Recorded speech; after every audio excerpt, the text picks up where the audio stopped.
Assalamualaikum warahmatullahi wabarakatuh.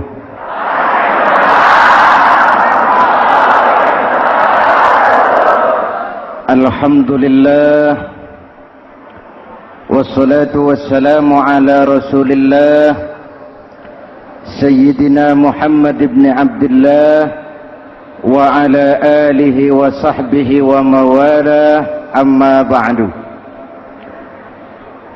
Hadirin hadirat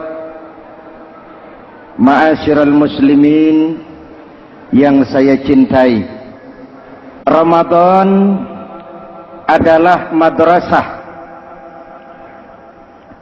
sekolah, tempat di mana kita banyak sekali belajar tentang hidup dan kehidupan, supaya kita lebih siap menghadapi hidup, supaya kita punya wawasan, supaya kita mampu melihat persoalan jauh ke depan, supaya kita tidak terjebak pada keuntungan sesaat tapi merugikan jangka panjang. Malam ini saya ingin mengajak kita semua melihat kurikulum Ramadan. Pelajaran apa yang diberikannya kepada kita? Pertama, Ramadan mengajarkan kita menjadi orang-orang yang sabar, ulet, dan tahan uji. Ini zaman di mana persaingan tajam. Betul? Jangankan jadi pejabat tinggi, jangankan jadi pengusaha sekarang ini, jadi kiai saja kalau tidak sanggup bersaing,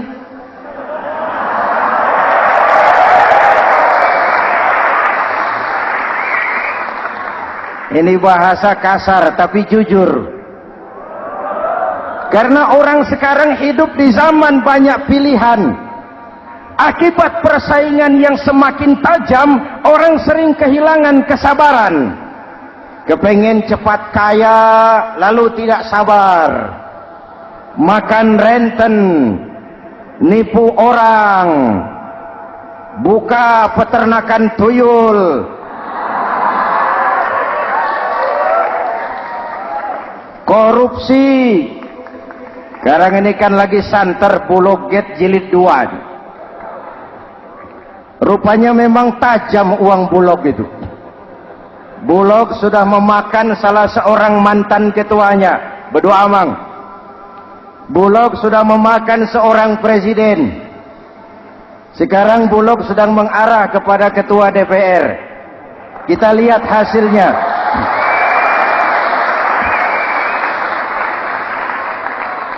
Tentu saja kita prihatin, karena kita tahu ekonomi kita sedang sulit.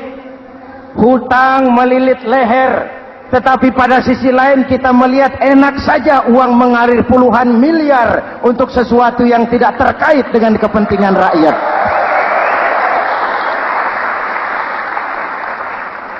Karena itu puasa mendidik kita sabar, biar lapar melilit perut, biar haus mencekik tenggorokan. Kalau maghrib belum datang, jangan sentuh makanan, jangan ambil minuman, sabar. Betul? Ada waktunya. Lalu lintas itu macet karena kendaraan besar tidak mau ngalah, kendaraan kecil tidak tahu diri. Betul? Antrian di pasar kacau karena yang sudah dapat nggak mau minggir, yang di belakang dorong-dorong. Betul?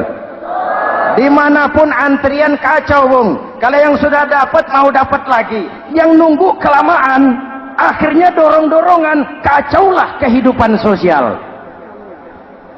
Puasa melatih kita sabar. Karena sebagai bangsa kita punya latar belakang sejarah. Kita ini bangsa yang ditempa oleh segala macam kesulitan. Kita 350 tahun dijajah Belanda, sulit. Setelah merdeka, kita dirongrong oleh berbagai macam pemberontakan, susah. lalu PKI berontak, susah lagi, lalu berdiri Orde Baru, lama-lama susah lagi, Orde Baru selesai, muncul reformasi, masih susah juga. Kita bangsa yang ditempa oleh kesulitan, bangsa yang tahan bantingan, bukan bangsa yang cengeng. Karena itu mari kita menjadi diri kita. Kita akan gagal kalau kita mau jadi orang lain. Kita akan gagal kalau kita hidup di bawah bayang-bayang orang lain. Jadilah kita diri kita sendiri. Sabar, ulet, dan tahan uji. Inilah kurikulum pertama dari pelaksanaan ibadah puasa. Sehingga dengan dibekali sifat sabar, kita bisa mengendalikan diri. Manusia hebatnya ya. Ayo kita banding-bandingkan. Malaikat, binatang, manusia. Malaikat tidak diberi nafsu, hanya diberi akal. Kalau malaikat tidak pernah salah, wajar. Jibril nggak pernah korupsi ayat. Ini ada ayat bagus, saya pakai sendiri saja ini. Tidak. Malaikat maut tidak pernah salah adres mencabut nyawa orang yang belum waktunya mati. Tidak pernah. Dan itu wajar. Malaikat makhluk tanpa alternatif. Secara instinktif dia diciptakan untuk taat. Sebaliknya binatang diberi otak tapi tidak diberi akal. Binatang hanya diberi nafsu. Kalau binatang tiap hari salah, wajar. Ayam, kalau sudah datang syahwatnya, tidak usah menoleh, ini banyak orang apa tidak? Betul. Kuda keliling kota, tidak pakai celana, tenang saja. Betul. Dan wajar, namanya juga binatang. Sedangkan manusia diberikan akal dan diberikan nafsu. Tiap hari terjadi perjuangan. Kadang akal menang, kadang nafsu yang menang.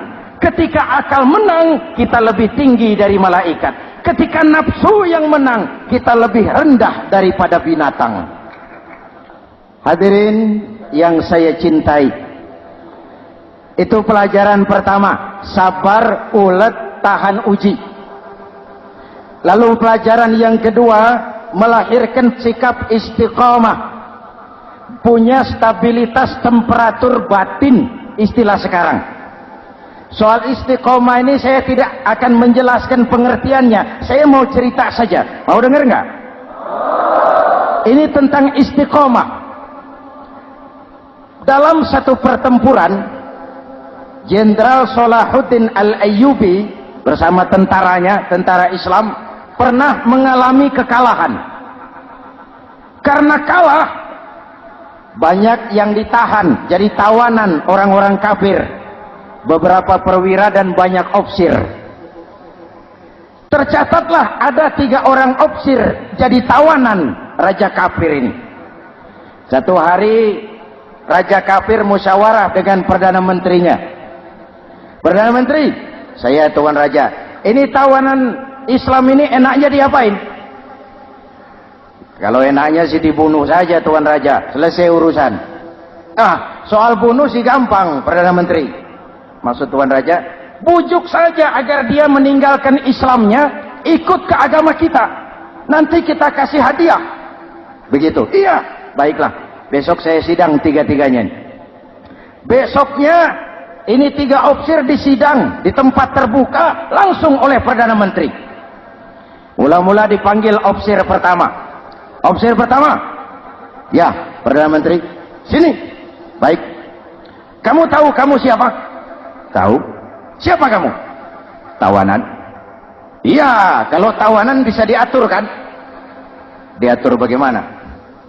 Kamu mau nggak ikut saya bersama Tuan Raja meninggalkan Islam agamamu, mengkhianati saudara-saudaramu sebangsa, setanah air, sekeyakinan? Ikut dengan saya, tinggalkan Islam. Nanti kamu akan saya angkat jadi pejabat tinggi, gaji cukup, rumah cukup, kendaraan cukup, istri cukup. Tapi kalau kamu menolak, kamu akan saya bunuh. Tuan Perdana Menteri, iya. Apa Anda menyangka selama ini saya berjuang karena kepengen kedudukan yang tinggi? Nih. Tuan menyangka saya berjuang ini karena kepengen harta yang banyak, jaminan hari depan yang memadai? Tidak, Tuan Perdana Menteri. Saya tinggalkan keluarga, kampung halaman, sanak famili, handai taulan. Saya jihad karena mengharap ridho Allah Subhanahu wa ta'ala. Tapi sekarang kamu tawanan kan? Itu resiko perjuangan. Kamu tidak mau meninggalkan Islam? Tidak. Kamu akan saya bunuh. Silakan. Kamu tidak takut mati? Tidak. Kamu berani? Dari kemarin. Apa dikira baru sekarang saya berani? Tuan Perdana Menteri, saya berharap memang saat-saat seperti ini bisa saya temukan. Ibadah saya sedikit, sholat saya kurang, puasa saya kurang. Barangkali dengan jihad saya bersimbah darah, mati di tangan Tuhan, Allah akan mengampuni dosa-dosa saya dan saya dapat tiket untuk mencapai keridhaannya.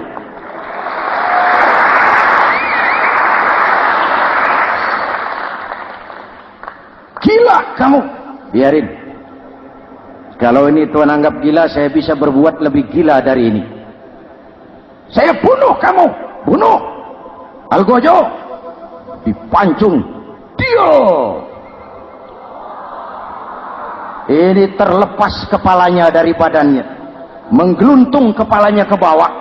Jatuh bergelindingan. Itu kepala lepas dari badan. Ngaji. Baca ayat Quran. Sampai Perdana Menteri bingung. Minggir. Ini ada kepala ngaji. Ayat yang dibaca, ya ayyatuhan nafsul mutmainnah, irji'i ila rabbiki radiyatan mardiyah. Wahai jiwa yang tenang, kembalilah kepada Allah dengan diridhoi. Masuklah ke dalam golongan hamba-hambaku dan masuklah ke dalam surgaku. Matanya terpejam rapat, bibirnya tersenyum. Dia gugur sebagai syahid karena membela keyakinan. Dia istiqamah, tidak goyah oleh tawaran jabatan dan kedudukan yang tinggi.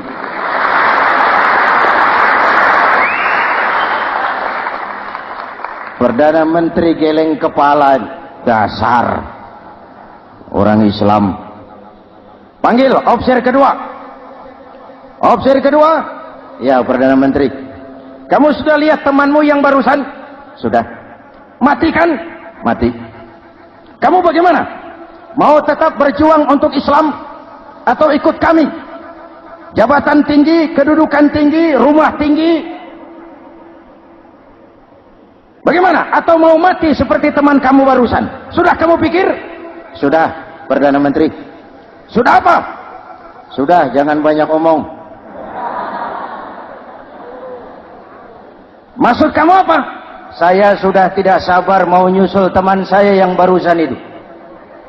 Saya tidak bayangkan bagaimana disambut oleh malaikat di surga, disambut oleh para bidadari di surga, menggapai ridho Allah. Oh, Perdana Menteri, sudah jangan banyak omong. Kalau mau potong, potong saya.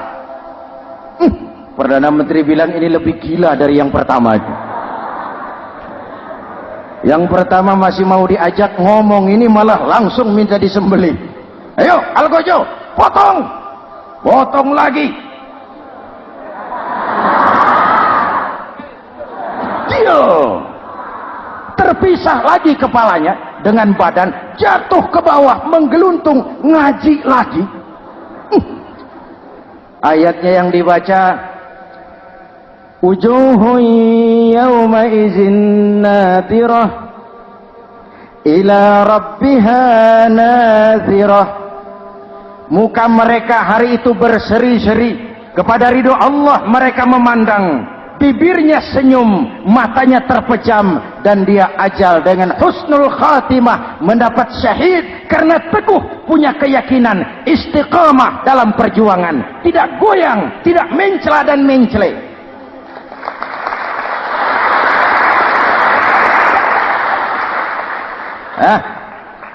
Opsi ketiga, sini. Siap, Perdana Menteri. Kamu sudah lihat nasib dua orang teman kamu? Sudah. Mati kan? Mati. Kamu mau seperti dia? Oh, tidak, Perdana Menteri. Saya tidak mau mati. Daripada matikan lebih baik hidup. Kamu mau ikut saya? Mau, Perdana Menteri. Mau. Gaji besar, rumah besar, kendaraan besar, istri.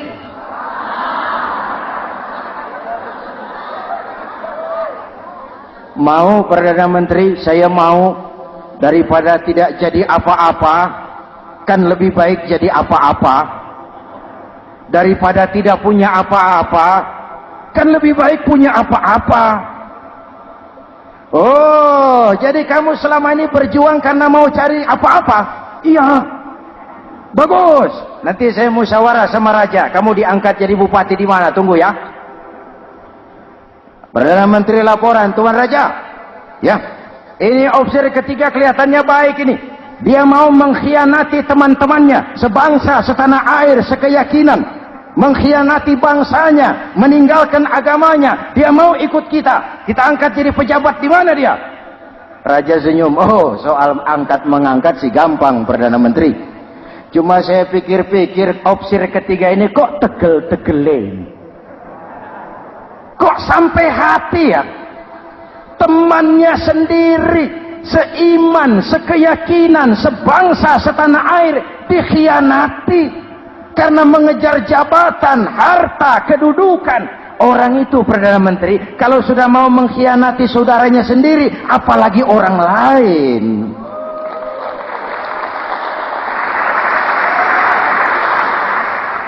Ini opsi ketiga, ini opsi bejat. Anda bayangkan temannya sendiri dikhianati. Nanti kalau ada kesempatan, kita ditikam dari belakang. Jadi bagaimana Tuan Raja? Malah kalau saya lihat yang dua yang sudah mati itu orang hebat, Perdana Menteri. Punya pendirian, istiqamah. Malah kalau bisa yang dua itu dihidupin lagi. Loh, dihidupin bagaimana Tuan Raja, sudah kadang mati. Jadi bagaimana ya opsi ketiga ini? Bunuh. Buat apa piara benalu jadi duri di kaki nanti? Bunuh. Baik, Perdana Menteri kembali. Opsi ketiga, siap Perdana Menteri. Saya jadi bupati di mana? Bupati, modal sampean. Loh, saya mau dibunuh. Bunuh. Katanya kalau ikut agama Tuan, meninggalkan agama kami, saya akan jadi pejabat tinggi.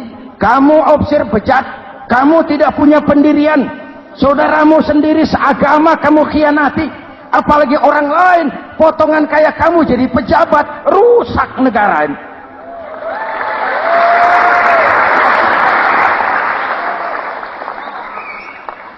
Hadirin hadirat yang berbahagia, saya lanjutkan cerita ini. Nanti kesimpulan diambil sendiri-sendiri. Jadi saya mau dibunuh, Tuan Perdana Menteri. Ya, kamu mau dibunuh. Tidak jadi pejabat. Tidak. Kamu bejat. Bejat kok mau jadi pejabat. Nanti juga kalau kamu jadi pejabat, paling kerjamu memperkaya dirimu sendiri. Paling banter keluargamu dan golonganmu. Rakyat tetap saja tidak terurus.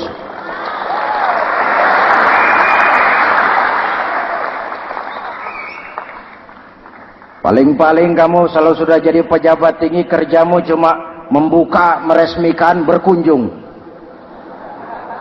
Berkunjung, meresmikan, membuka.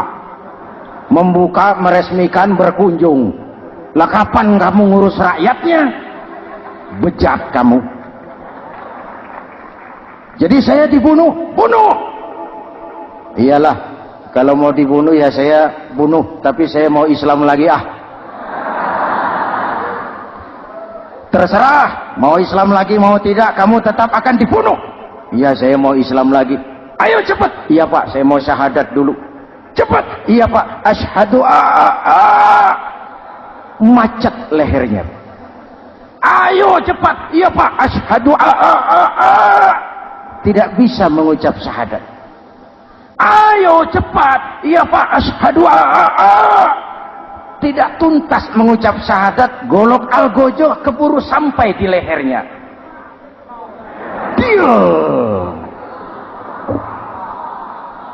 Darah mancur, pisah kepala dengan badan, menggeluntung ke bawah.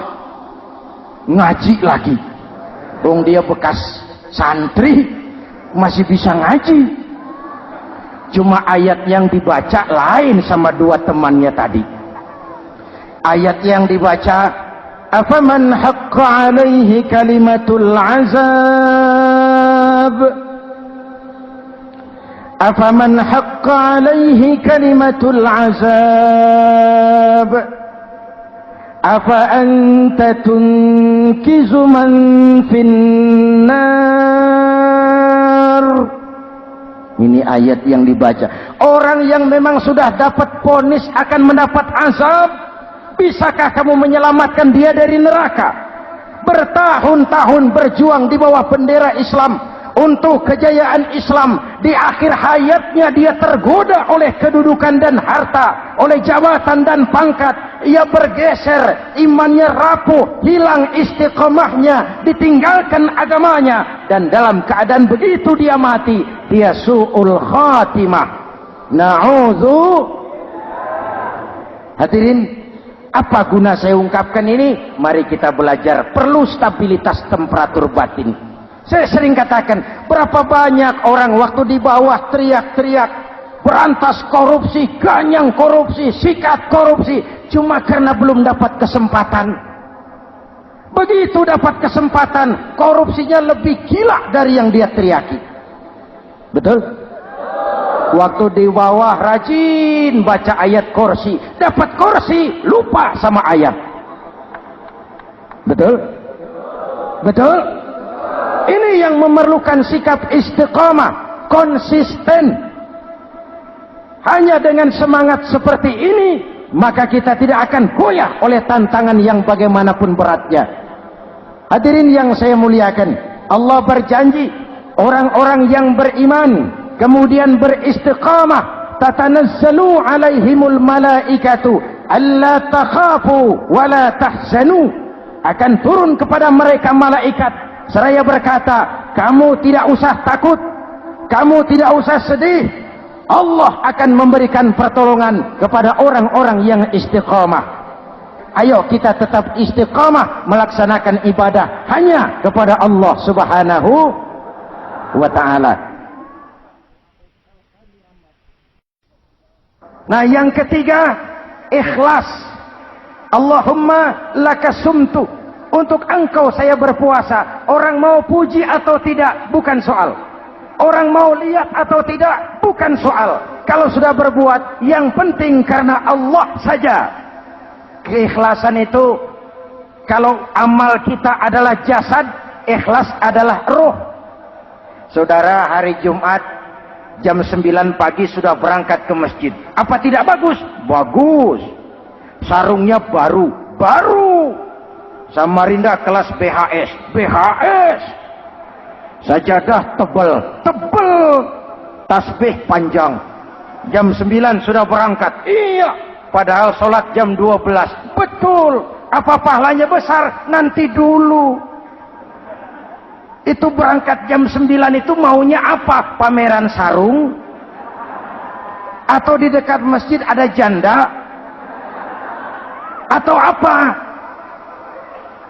Disinilah peran keikhlasan. Keikhlasan itu bukan kata. Malah kalau kita, oh saya ikhlas loh, biasanya tidak ikhlas kalau sudah ngomong begitu. Ikhlas itu amalan batin. Puasa ini menyelamatkan kita dari penyakit riya. Saya ingatkan Al-Ghazali bilang penyakit dua macam, penyakit zahir dan batin. Bedanya apa? Pertama, penyakit zahir yang punya lebih tahu dari orang lain.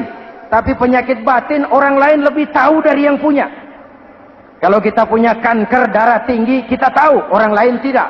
Tapi kalau kita sombong, hasut, dengki, orang lain kadang-kadang lebih tahu dari kita yang punya. Betul? Yang kedua yang dahsyat, sehebat-hebatnya penyakit zahir cuma merusak dunia. Penyakit batin merusak dunia, menghancurkan akhirat. Ginjal mati, darah tinggi mati, tumor mati, kanker mati, leukemia mati, tapi tidak berakibat akhirat. Tidak ada penduduk neraka ditanya, kenapa kamu masuk neraka? Tumor, Pak. Tidak ada. Tidak ada. Sehebat-hebatnya penyakit zahir cuma merusak dunia, tapi penyakit batin merusak dunia, menghancurkan akhirat. Sombong, penyakit batin, di dunia dijauhi orang, di akhirat neraka tempatnya. Kikir, penyakit batin, di dunia dijauhi orang, di akhirat neraka tempatnya. Betul? Maka Al-Ghazali heran, kalau diserang penyakit zahir kita panik, cepat-cepat cari dokter. Tapi kalau diserang penyakit batin kita tenang-tenang saja. Padahal penyakit batin merusak dunia dan lebih hebat lagi menghancurkan akhirat. Maka puasa melahirkan keikhlasan, agar di dalam melaksanakan ibadah cuma kita dan Allah saja. Inilah jiwa dan semangat yang sekarang ini pun sudah mulai menjadi langka. Semuanya karena akhirnya yang subur mental penjilat. Sumuhun dawuh, pasukan kulonuun, barisan asal bapak seneng, pasukan kumaha juragan wae, organisasi oke bos. Kita miskin dengan orang-orang yang punya prinsip, yang berani berkata ya terhadap yang benar, sanggup berkata tidak terhadap yang tidak benar, apa dan bagaimanapun resikonya. Kita terlalu kaya dengan barisan asal bapak seneng, pasukan oke bos, organisasi kumaha juragan wae, dan kita miskin dengan orang-orang yang punya kepribadian, yang tegar dan istiqomah apapun resiko yang dihadapinya. Jadi dengan keluar dari sekolah Ramadan, semangat keikhlasan makin tumbuh dalam hidup dan kehidupan kita. Ibu bapak hadirin hadirat yang berbahagia, itulah makanya puasa disebut ibadah sirriyah, ibadah abstrak, cuma kita dan Allah saja yang tahu. Ini lebih mendorong semangat keikhlasan. Kata Imam Al-Ghazali, "An-nas kulluhum mauta illa al-alimun, wal-alimuna niyamun illa al-amilun, wal-amiluna mughtarruna illa al-mukhlisun." Manusia itu mati kecuali orang yang berilmu. Orang yang berilmu walaupun hidup tidur, kecuali yang mengamalkan ilmunya. Dan orang yang mengamalkan ilmunya banyak yang tertipu, kecuali yang ikhlas di dalam mengamalkan ilmunya.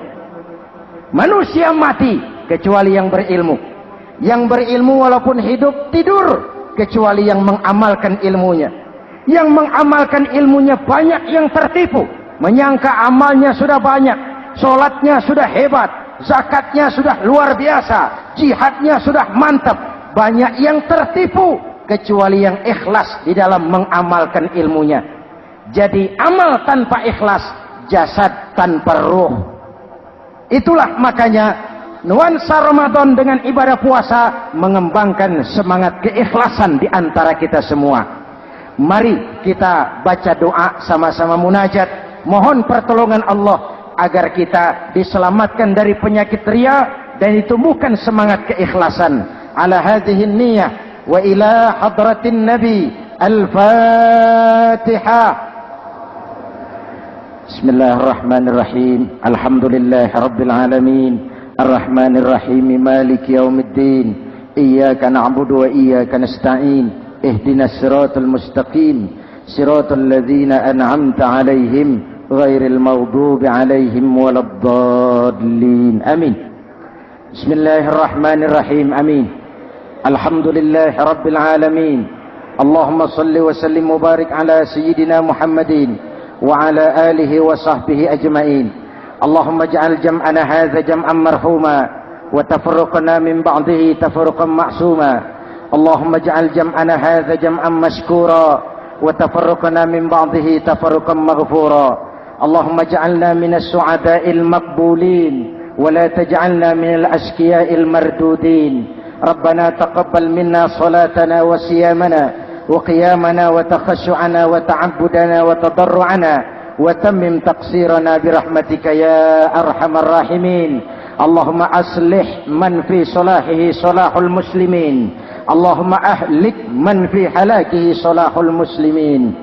Ya Allah, dengan sepenuh perasaan dan pengharapan, dengan segala keremahan dan kerendahan, kami bermohon kepadamu, berikan kami kekuatan zahir dan batin, berikan kami kesabaran dan ketabahan, sikap istiqamah dalam mengarungi hidup yang penuh ujian ini.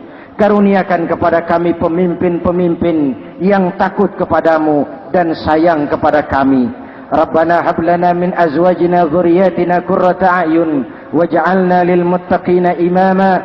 Afdalu ma qultuhu ana wan nabiyyuna min qabli. La ilaha illallah.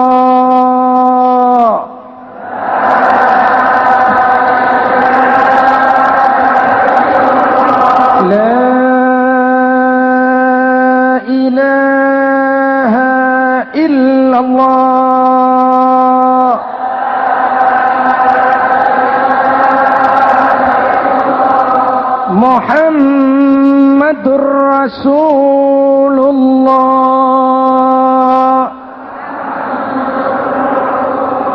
Amin. Kalimatu haqqin 'alaiha nahya wa 'alaiha namut wa 'alaiha wa biha nub'atsu insyaallah minal aminin birahmatika ya arhamar rahimin. Sallallahu ala sayyidina Muhammadin wa ala alihi wa sahbihi ajma'in. Ana rabbika rabbil izzati amma yasifun. Salamun alal mursalin walhamdulillahi rabbil alamin. Assalamualaikum warahmatullahi wabarakatuh.